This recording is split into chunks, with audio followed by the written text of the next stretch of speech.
에는 다 이슬이 있었더라. 아멘. 여러분 어릴 때 수련회나 캠프 이런 데 가시면 혹시 극기 훈련 이런 거 한 번쯤은 가보셨잖아요. 그죠?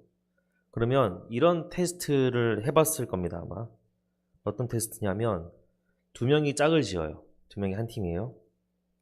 그리고 이쪽을 보고 나란히 섭니다. 이렇게 한 명, 두 명. 그리고 어떻게 되죠? 앞에 있는 사람이 그대로 뒤로 넘어져요. 그러면 뒤에 있는 사람이 안 넘어지게 받쳐주는 거거든요. 해보셨나요? 다들 처음 들어보셨나요? 이게 쉬워 보이는데 이 뒤로 넘어지는 앞사람 입장에서는 굉장한 그 뒤에 사람에 대한 믿음과 용기가 필요해요. 왜냐하면 뒤로 넘어지면 아프잖아요, 많이. 그리고 안 보이니까 굉장히 무섭단 말이에요. 크게 다칠 수도 있고. 저도 군대에서 훈련 받을 때 이 비슷한 걸 해본 적이 있거든요. 이번에는 두 사람이서 하는 게 아니고 같은 분대원 한 7명 정도, 8명 정도 함께 하는 겁니다. 어떻게 하냐 하면 그냥 이렇게 나란히 서서 하는 게 아니라 넘어지는 사람은 이만한 언덕이 올라가 있어요. 그리고 나머지 7명 분대원이 이렇게 손을 받치고 있습니다. 그러면 올라간 사람이 그대로 이렇게 해서 뒤로 떨어지는 거예요.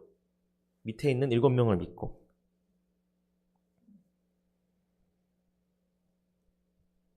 할 수 있을까요? 물론 7명이 다 훈련 같이 잘 받은 군인이잖아요. 그러니까 힘으로는 다 받을 수 있겠죠. 7명이니까. 근데 막상 거기 올라가서 보이지 않는 땅으로 눕는 사람은 엄청난 용기가 필요합니다. 만약에 내가 너무 못 느꼈다. 그러면 이 뒤에 받치는 사람들을 못 믿는 게 아니에요. 그 사람이 물론 피하지 않을 거라는 믿음은 갖고 있지만 정말 나를 받을 수 있을까? 이거를 실제로 내가 믿고 행한다는 것은 또 다른 이야기라는 겁니다. 제가 하와이 여행을 갔다 왔잖아요. 거기서 짚라인이라는 걸 탔어요. 짚라인. 이렇게 줄에 매달고 이렇게 타고 내려가는 거거든요. 산에서. 한 3시간, 4시간 동안 한 10개 이상을 탄 그런 코스였어요. 근데 솔직히 짚라인 타는 거는 크게 무섭지가 않습니다. 다 안전장치가 잘 돼 있고 거기서도 이제 그런 절차들을 잘 했기 때문에 그렇게 무섭다는 느낌은 안 받았는데 정말 무서웠던 게 뭐냐 하면 1번 짚라인이 끝나고 2번 짚라인으로 이동하는 사이에 탔던 레펠기였어요. 레펠기. 들어보셨나요? 한 10m에서 줄을 타고 내려오는 그 기구가 있어요. 그걸 지나가야지 다음 짚라인을 타는 거거든요. 물론 이제 줄이 있습니다. 줄이 있고 그 줄이 이렇게 사람을 잡아준대요. 이렇게 장력으로. 근데 잡아주기 전에 처음에는 줄이 느슨한 상태로 이렇게 했어요. 그래서 뛰어내려야지 그 줄이 팽팽해지면서 저를 잡아주는 거거든요. 그러니까 처음에는 그냥 뛰어내려야 되는 겁니다. 높이도 애매하게 높아요. 그 무서운 높이 있잖아요. 저는 겁이 없는 편이라고 생각했는데도 거기에 막상 뛰어내리려고 하니까 줄이 느슨하니까 줄이 팽팽하면 팽팽하니까 날 잡아주겠구나 믿음이 가는데 줄이 이렇게 느슨하게 J자로 있고 J자를 한번 뛰어내려야 되는 거예요. 쉽게 못 뛰어내리겠더라고요. 어쨌든 다들 뛰어내렸습니다. 뛰어내리고 이제 마지막 한 사람 차례가 왔어요. 어떤 미국의 어디에서 온 20대 여성이었는데 못 뛰어내리는 거예요. 분명히 앞에 8명이 다 뛰어내렸거든요. 아무 문제 없이. 근데 너무 못 뛰어내리는 거예요. 왜 못 뛰어내릴까요? 그 로프를 신뢰하지 못해서? 아니면 그 안전 가이드들을 신뢰하지 못해서 못 뛰어내리는 걸까요? 아마 신뢰하겠죠. 다 잘했으니까. 이때까지 문제가 없었으니까. 하지만 내가 신뢰하는 것이랑 아는 것이랑 막상 내가 뛰어내리는 거랑은 또 다른 문제라는 거예요. 우리가 하나님을 믿는 게 이와 비슷하다고 생각합니다. 우리가 하나님을 믿는다고 하죠. 하나님을 세상에 창조주고 전지전능하신 분이라고 우리가 믿고 고백한다는 말입니다. 여기서 믿는다고 하는 우리 성도님들 중에 그냥 거짓말로 믿는다고 하시는 분들이 있겠어요? 다들 믿는다고 하니까 왠지 믿는다고 해야 될 것 같으니까 믿는다고 하시는 분들 있으십니까? 지금 믿는다고 하시는 이 순간은 정말 내가 믿으니까, 그렇게 확신하니까 믿는다고 할 거란 말이에요. 하나님이 세상을 창조해 주시고 내가 필요한 것을 이미 아시고 나에게 가장 좋은 것으로 주시는 나의 아버지구나 하는 것을 믿고 알고 있다 이 말이에요. 근데 왜 우리의 삶은 마치 그것을 못 믿는 것처럼 살아가는가 하는 겁니다. 하나님이 이 만물의 주인이시라는 것도 알고 있어요.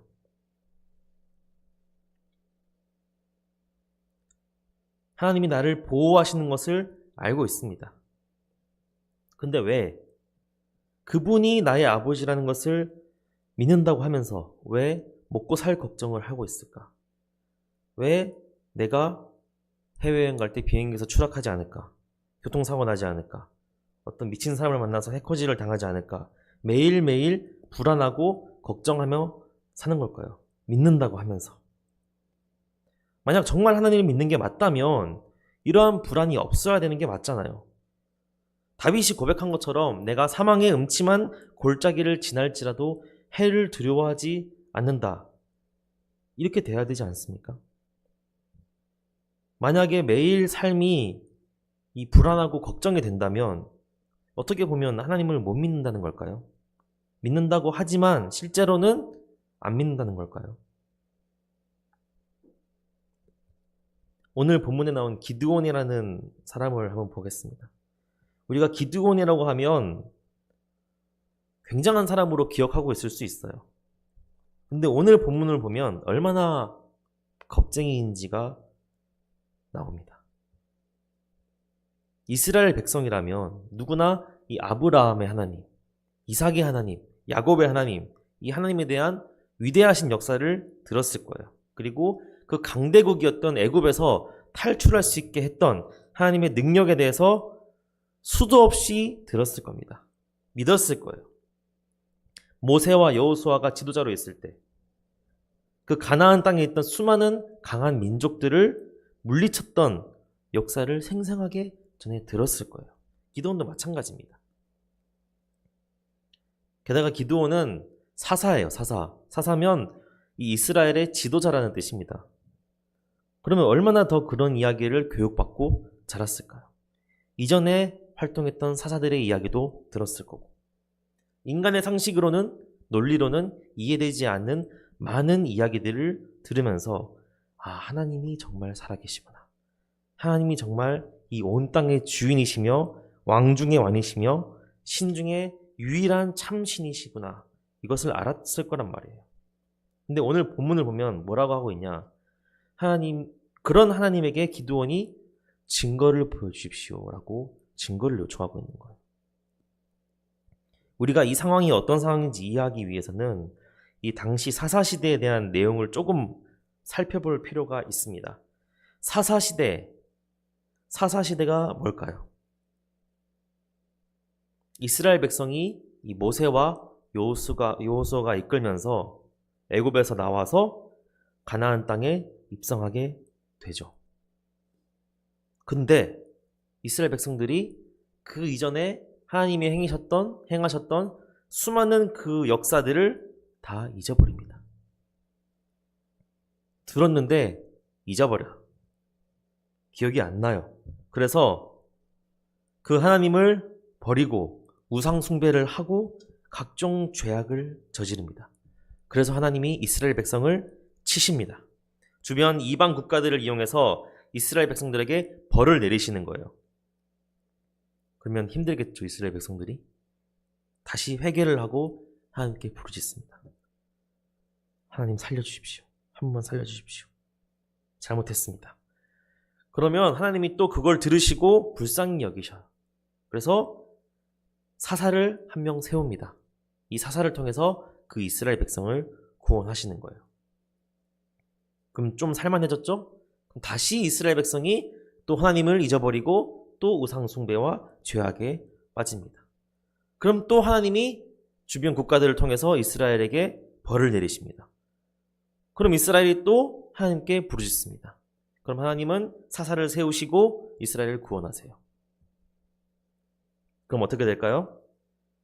이스라엘이 또다시 하나님을 잊어버리고 죄를 짓는 거예요.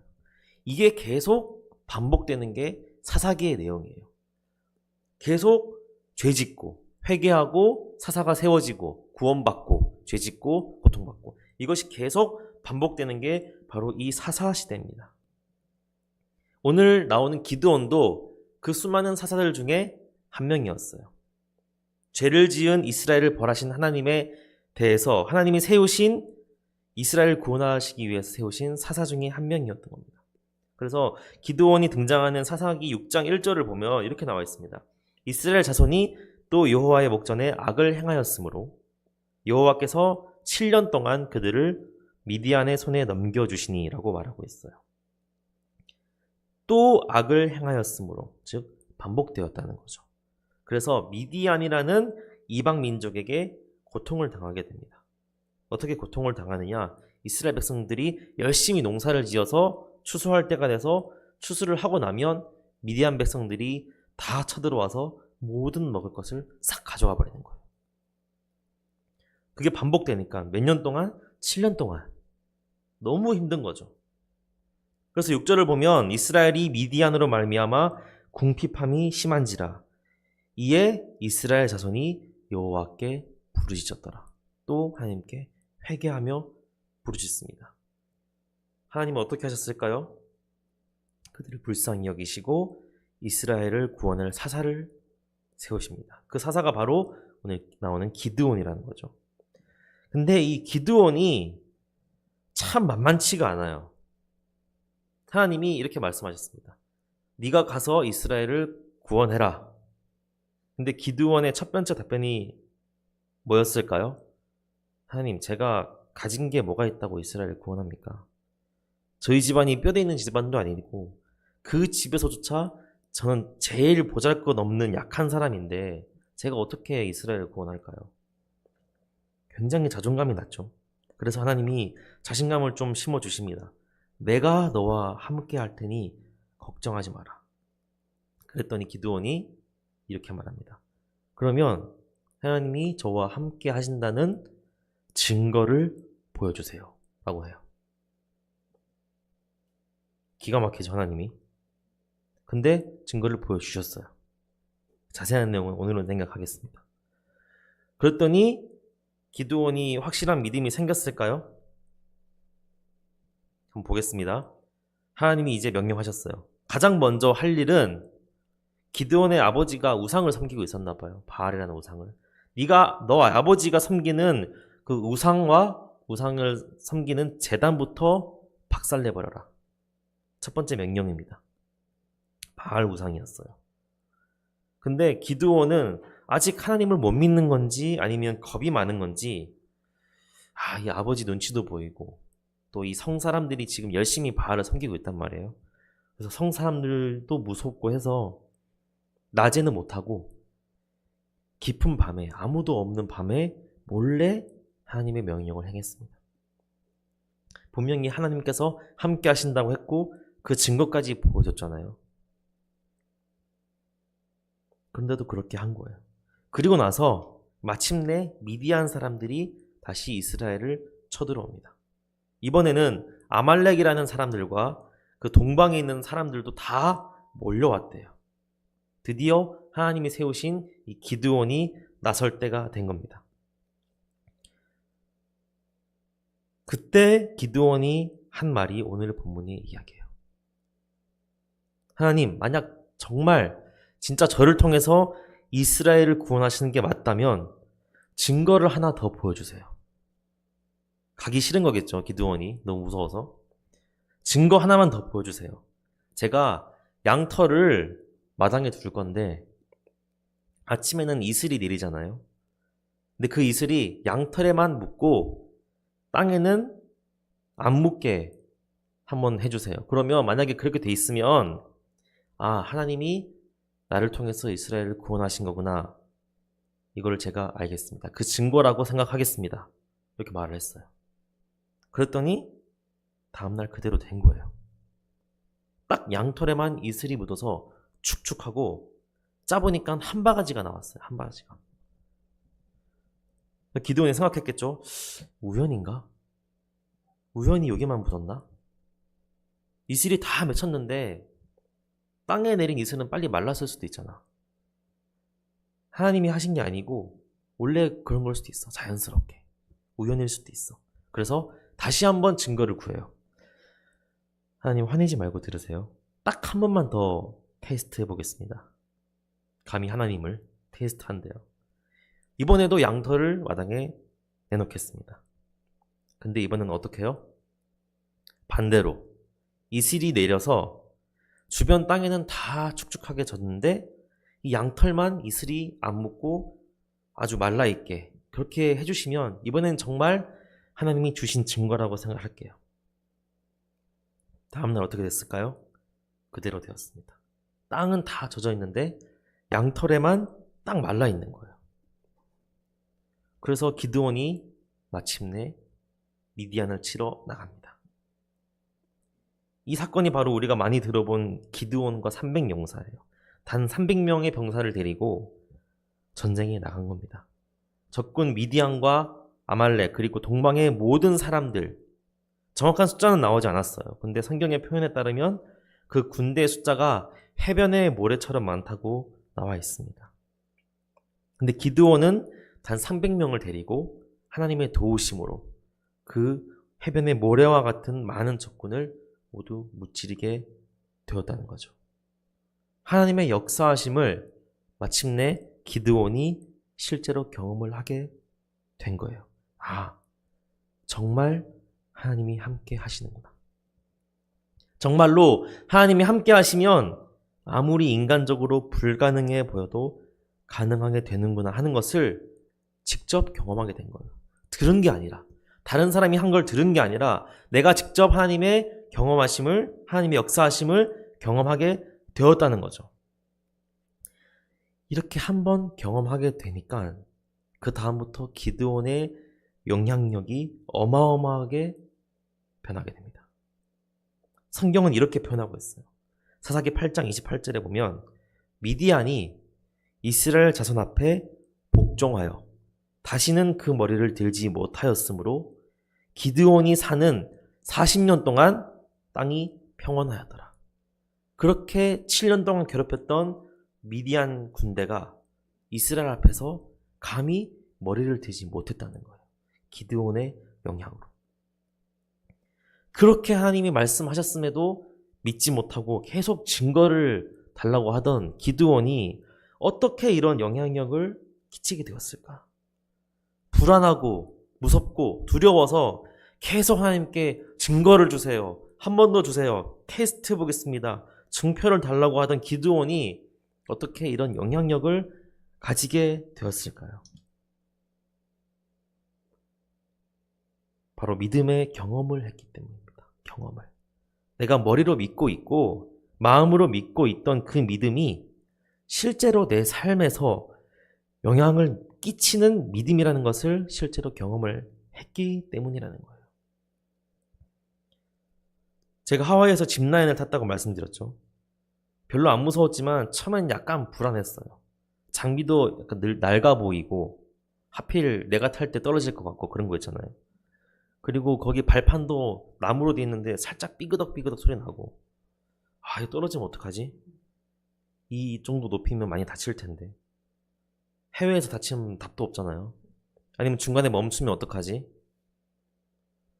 근데 처음 짚라인을 타고 나서는 어땠을까요? 괜찮네. 생각보다 안전하고 안정적이라는 게 느껴졌어요. 딱 타고 나니까.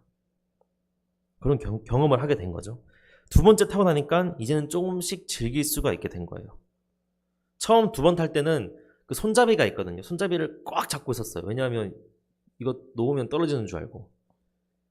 근데 사실 내 몸을 받쳐주는 거는 이 손잡이가 아니고 그 온몸에 묶여있는 밧줄로 이렇게 있는 이 줄이 나를 잡아주는 거거든요. 그걸 알고 나니까 세 번째부터는 손잡이도 놓고 타게 됩니다. 이제. 네 번째는 카메라를 손에 들고 탔어요. 다섯 번째는 몸을 거꾸로 뒤집어서 탔어요. 정말입니다. 물론 가이드가 하라고 했어요. 한번 성공을 한 경험이 있으니까 그 다음부터는 쉬워진 거예요.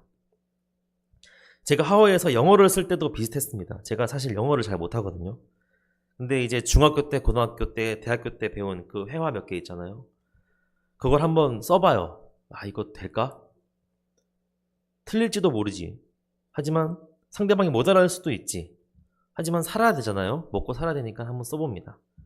써보니까 정말 신기하게도 알아들어요. 단어만 몇 개 말해도 알아듣고 먹을 걸 줘요. 진짜 배운 대로 하면 되네? 알아듣네?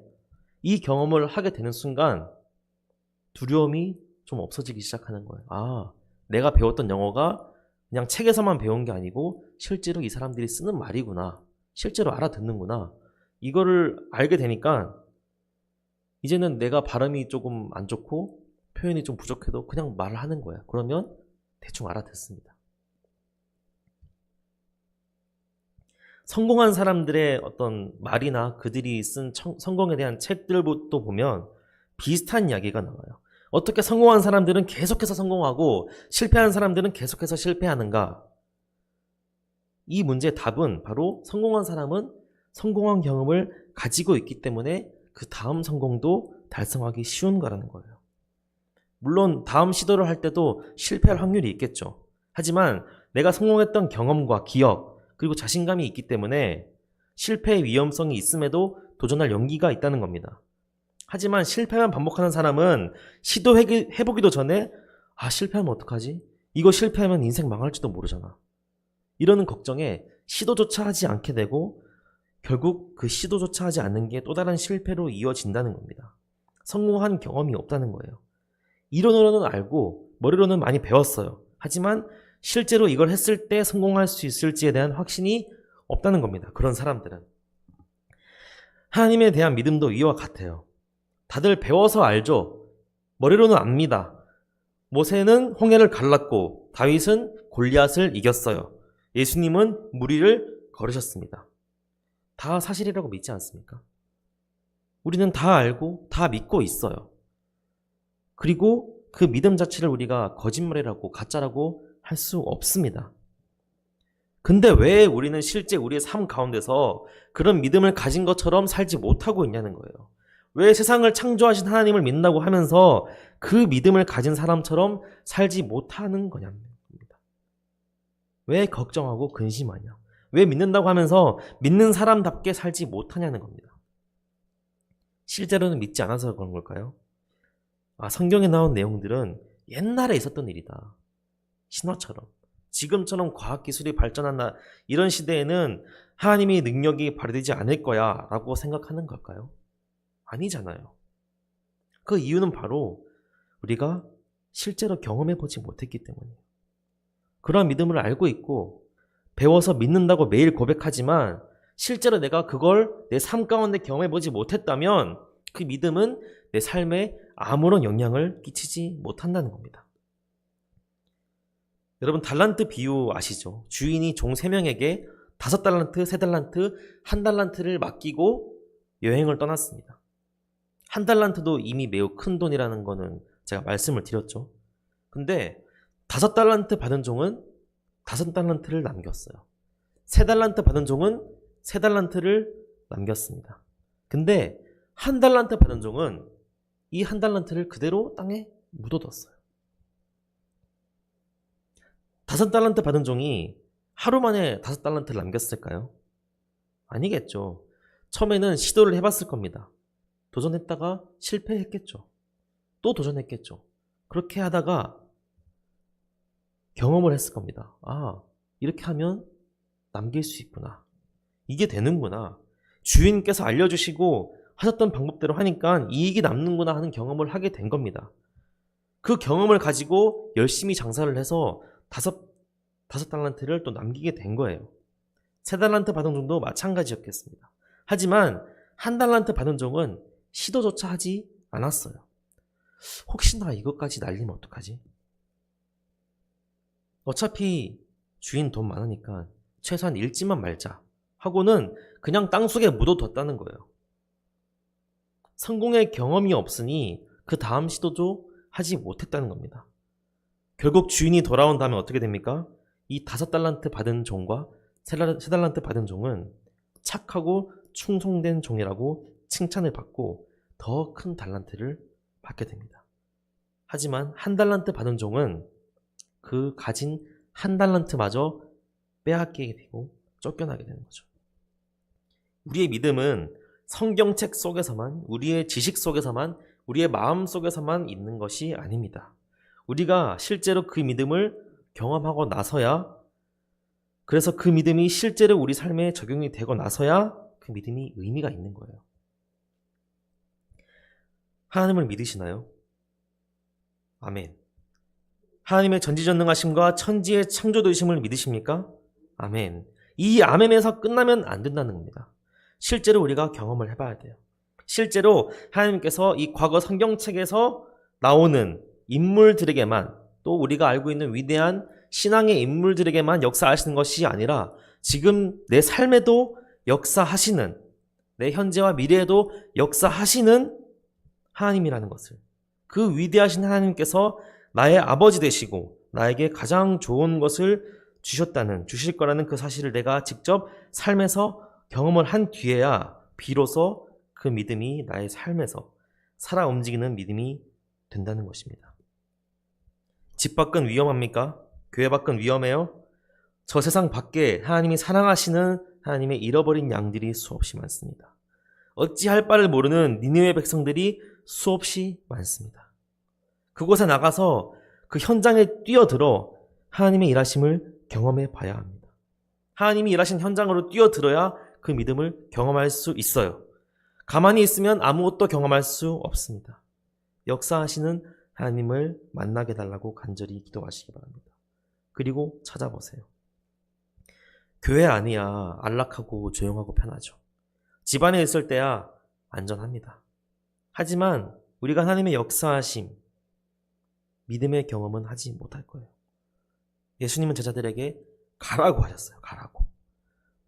제자들에게 모여서 너희들끼리 예배 잘 드려, 찬양 열심히 하고, 이게 아니라 세상을 향해 나가서 모든 민족을 제자로 삼으라고 하셨습니다. 명언 중에 이런 명언이 있어요. 남들과 똑같은 삶을 살면서 어떻게 남들과 다른 결과를 원하는가, 이런 말이 있습니다. 우리가 안 믿는 사람들과 똑같이 살면서 어떻게 믿음의 삶을 경험하며 하나님의 역사하심을 경험할 수 있겠습니까? 세상에는 복음이 필요한 사람이, 또한 우리의 도움의 손길이 필요한 사람이 정말 많습니다. 하나님의 마음이 가 있는 니느웨 성읍이 많이 있습니다. 제가 지금 형편이 좀 안 돼서요. 저도 돕고 싶은데 여력이 안 됩니다. 저부터 좀 안정되고 나서 알아보려고 합니다. 기드온과 같은 변명이에요. 제가 이러이러해서요. 제가 저러저러해서요. 하나님의 일을 하는 데는 우리가 어떠한 사람인지는 중요한 게 아니에요. 그 일을 하시는 하나님이 어떤 분이냐가 중요한 겁니다. 우리의 상황이나 환경은 우리가 하나님의 역사에 믿음을 경험을 하지 못하는 것과는 아무런 상관이 없다는 겁니다. 사랑하는 성도 여러분, 주변을 한번 둘러보십시오. 분명히 하나님께서 여러분 각자에게 원하시는 하나님의 사역과 사명이 있을 겁니다. 그리고 한번 그 현장으로 뛰어들어 보세요. 내 여건으로는 안 될 것 같았던, 내 상황에서는 불가능할 것 같았던 일들을 하나님께서 이루시는 것을 보게 될 겁니다. 믿음을 직접 몸으로 경험하게 될 겁니다. 그렇게 한번 경험했을 때 하나님을 믿는 믿음은 우리 머리에만 있는 것이 아니라, 우리의 입에만 있는 것이 아니라 우리의 삶 속에서 우리의 평생 가운데 작용하게 될 것입니다. 하나님의 역사하심의 현장, 믿음의 경험을 하시는 한 주간 되시길 간절히 바랍니다. 기도하겠습니다. 하나님, 오늘 기드온에 대해서 우리가 함께 살펴보면서 믿음에 대해서 우리가 다시 한번 생각하게 되었습니다. 우리가 입으로는 믿는다고 하고 머리로는 안다고 하지만 실제로 우리의 삶에서 그 믿음이 적용되지 못하는 경우가 너무나 많습니다. 주님, 우리가 하나님의 역사하심 가운데 뛰어들어서 하나님께서 역사하심을 경험하게 하시고 우리가 알고 있는 그 믿음을 실제로 우리의 몸으로 경험할 수 있도록 인도하여 주시옵소서. 그리하여서 이 믿음이 우리의 삶에 적용되고 하나님의 역사하심을 경험하는 그런 기초가 될 수 있도록 인도하여 주시옵소서. 예수님 이름으로 기도드렸습니다.